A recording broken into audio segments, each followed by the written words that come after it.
Hey, so you know that I know that you don't want to miss any episodes of 10 Minute Murder, and you want them the moment they're released.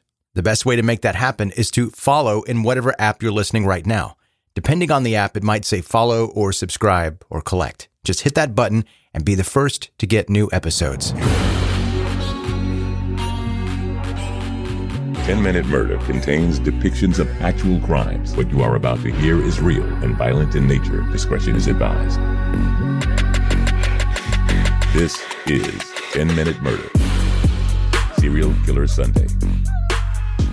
Welcome to the brief and bingeable true crime podcast, 10 Minute Murder. My name is Joe. I'm the host, and I appreciate you being here today. Now, this is something we haven't done in quite a while, a Serial Killer Sunday episode. I've done a bunch of stories on serial killers, but just as the regular weekday episodes. It's been a while since I put out an extra Sunday episode, a Serial Killer Sunday. So that is what this is. A reminder before we get started with it, you can send story ideas to me by emailing them to 10minutemurder@gmail.com. And today is one of those stories I got emailed to me, a request to do a Serial Killer Sunday on this specific person. So you can do that yourself, 10minutemurder@gmail.com. Or if you are connected with 10 Minute Murder on social media, you can do it there too. And if you aren't connected with 10 Minute Murder on social media, you should probably do that. That's where I post visuals to some of the episodes we talk about here on the podcast. And I avoid the bloody crime scene pictures because I don't personally want to see that. I don't need nightmare fuel. And I'm sure if you're into that sort of thing, you can ask Jeeves and find all that stuff. But what I post is mainly just what the killer looks like, sometimes the victims and the locations, if that happens to be part of the story. I'll leave links to where you can find 10 Minute Murder on social media in the show notes of this episode, or just as easily, you could go to Facebook and type 10 Minute Murder, and it'll pop right up. Today, we're talking about Lonnie Franklin. He was responsible for the murder of at least 10. He started killing in the 1980s and then apparently took a break. He resumed killing in 2002, earning him the nickname, the Grim Sleeper.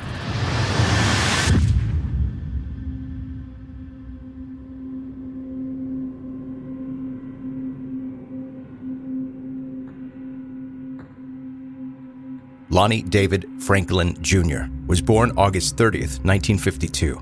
He grew up in South Central Los Angeles. In 1975, he was dishonorably discharged from the Army for a conviction of gang raping a 17-year-old girl in Stuttgart, Germany. In that attack, Lonnie and two other servicemen stopped to ask the girl for directions to some place they were headed. They offered her a ride home, and when she got in the car, they put a knife to her throat, drove to a field, and raped her. She kept her wits during the attack enough to pretend to actually be interested in Lonnie. He gave her his phone number. Police used that number to track him down. They also took pictures of her while she was being raped, a habit that Lonnie continued later in life when he became a serial killer, terrorizing and murdering women in Los Angeles. In 1989, he was also convicted of 2 charges of theft, 1 charge of a misdemeanor assault, and 1 charge of battery. In the mid-1980s, the LAPD figured there was a serial killer targeting black women who were drug users and sex workers. The South Side Slayer is what they called him, and was believed to be responsible for stabbing and strangling at least 13 between 1983 and late 1985.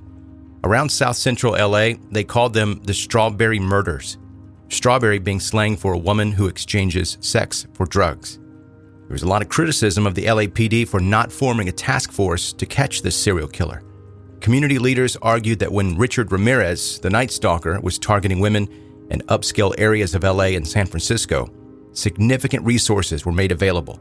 But since these were poor black sex workers and drug addicts, they didn't care.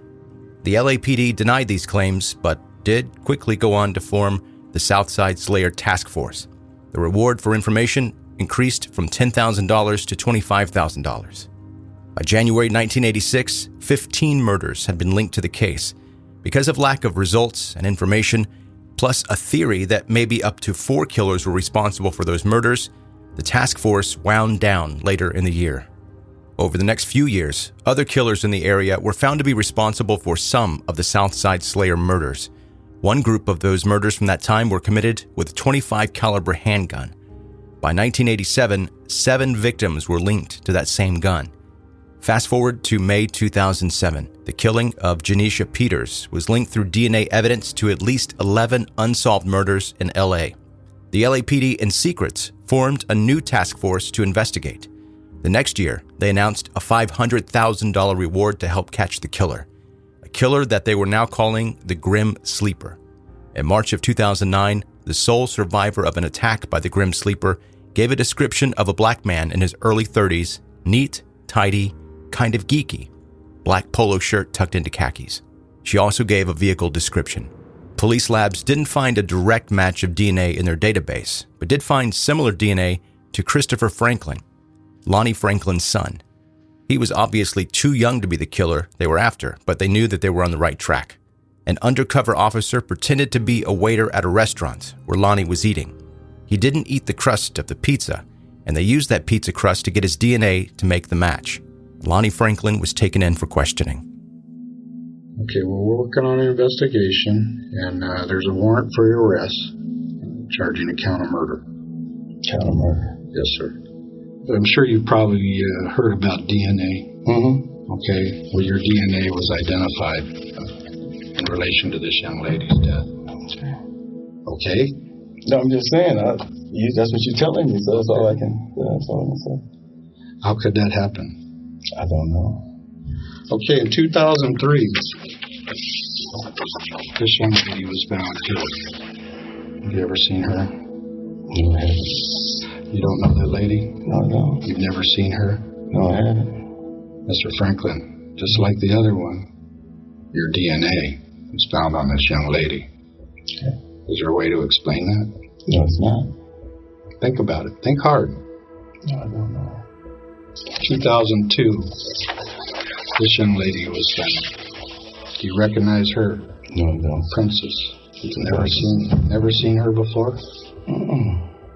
And by you telling me that you don't know these people or hadn't know any way that your DNA got on their bodies, you're insulting my intelligence.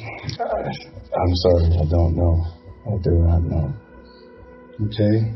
In 1988, this young lady, Felicia Alexander, it's all linked to you. Now, Mr. Franklin, I mean, you watch these shows. You tell me once, maybe you met the gal and you had a little relationship with her and she turns up dead. Maybe a coincidence. I just showed you, your coincidences are getting pretty slim. Wouldn't you say? Yes, sir. This young lady, Lucretia Jefferson. No. Let me ask you something. Do you know what DNA is? Yeah, it's the blood, saliva, anything, any body fluids that make contact. Okay, and it's like a fingerprint. Mm-hmm. Yeah, only one person has that DNA. Okay, so you understand it probably better than I do. I understand, but I don't know these people. So, yeah, you got 5 or 6 people here, and I don't know. So far. Yeah. From me, The police laid out photo after photo that DNA evidence links Lonnie to, but he denies knowing any of them. After a while, he begins to insult the victims being shown to him. This young lady here, her name is Bernita Sparks. Wow, she looked heavy, said. Why? No, I just said she looked fat. This young lady, her name is Henrietta Wright. Go ahead, take a close look. No recollection at all. But ugly, I don't know her. So, what? But ugly, I don't know her.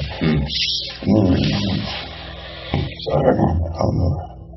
So if I told you were connected to the deaths of all of these ladies, who do you think Detective Kilcoyne and I would be sitting here looking at? Oh, okay, you're looking at me. You're looking at me. Do you agree? Yeah, I agree with you. I agree with you on that, yes. All of these people that you say you don't know, through scientific evidence, are all pointing the finger at Lonnie David Franklin Jr. Sit there and look at their faces, all staring at you, pointing that finger at you. You creep out, you pick up these young ladies that are out working Western or Figueroa or whatever in the middle of the night. You have sex with them, you kill them, and then you dump their bodies in alleys throughout the city of Los Angeles. most of them not too far from your house. It's like a dog pissing on a fire hydrant. That's you. You're leaving your mark every single time you do this. The science has caught up with you. Mr. Franklin, your signature is on every one of these young ladies. We also know that you cruise Western Avenue looking for whores every night. Every night, okay. Or not every night. Not every night. You were Saturday. You were out there last night. The cops shined their light at you and you skedaddled on home. You were out there a couple of nights ago, Saturday night. I saw the cop when he shined his light on me. I was on 48th and 48th and Western. Okay.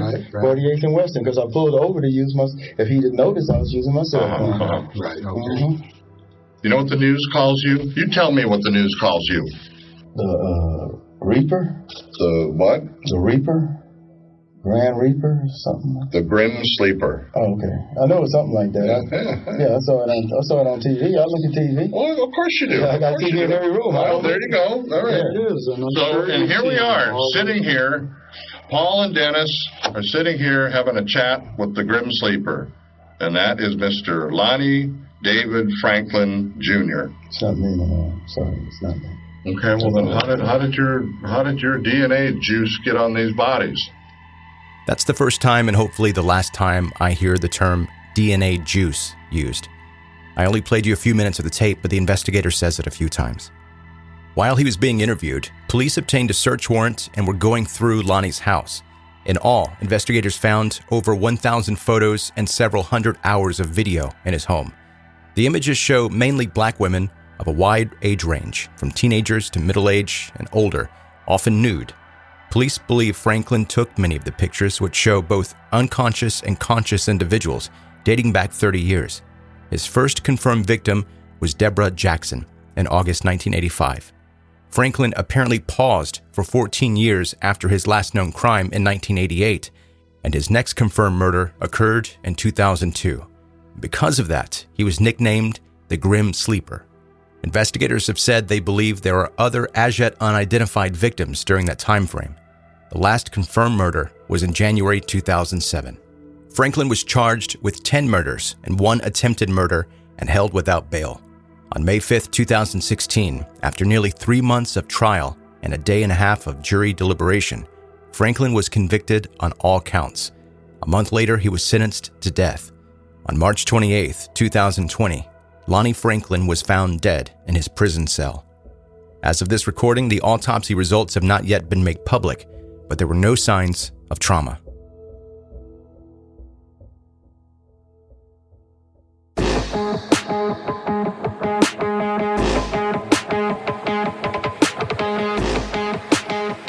That's today's 10-minute Murder, the brief and bingeable true crime podcast.